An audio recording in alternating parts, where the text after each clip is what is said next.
The infant terrible of the Calavali heroes wasn't invited, where he had been a previous suitor of the Maiden of the North and had died in his attempt to marry her. And he is fretting away, and he in the end decides to wreak his terrible revenge. And I'm not going to do his journey northward, or the fact that he goes into the castle of cruelty, on the hill of copper, locked in the mountains of iron, and behaves with great insolence. I'm going to pick up the story from the moment the Master of the North, husband of the crone, has finally tired of this impotent hero. And the Master of the North started to sing a song of power. By words he bound him. He summoned up a mighty river, a river of fire and water, to drown and burn lively little Lemankainen, saying, "An impotent guest you are, and like an impotent guest I will treat you." And hearing those words of power, Lemankainen, smiling, replied, sang him the song of the bullock of heaven, the one whose horns are bound with silver, with a stomach enough to drink any river dry. And in reply, the Master of the North, he sung the song of the black wolf of Tula, the one that eats up demons, the one that can devour every beast of the field. And in reply, lively Lemankainen sang the song of the hair of the moon, the one the colour of moonlight, that can trip into the mouth of any wolf, reaching down, pulling out its guts from inside, killing it outright. And in reply, the Master of the Wolf sung the song of the boarhound of gods, the ones that drove the demons away before the start of time, the one that can catch any beast of the field, shake it in its mouth, leaving only hair and bones. And in reply, lively Lemankainen sang the song of the impotent squirrel, the one that climbs up to the rafters, shakes its fist of men, insults them in their ways.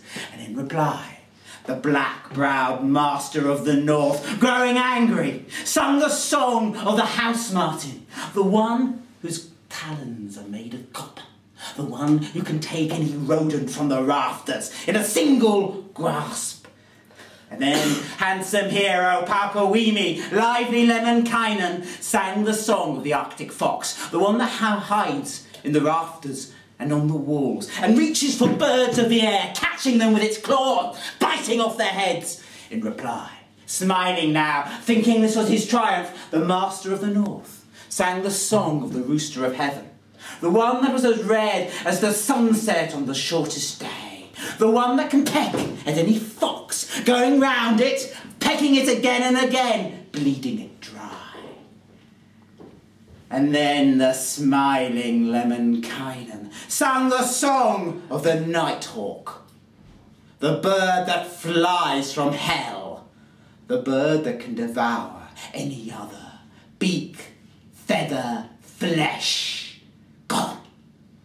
And the Master of the North fell back, stumbled back, his power gone. And then he pulled out his great sword. Men said it was made of a single icicle from the castle of cruelty.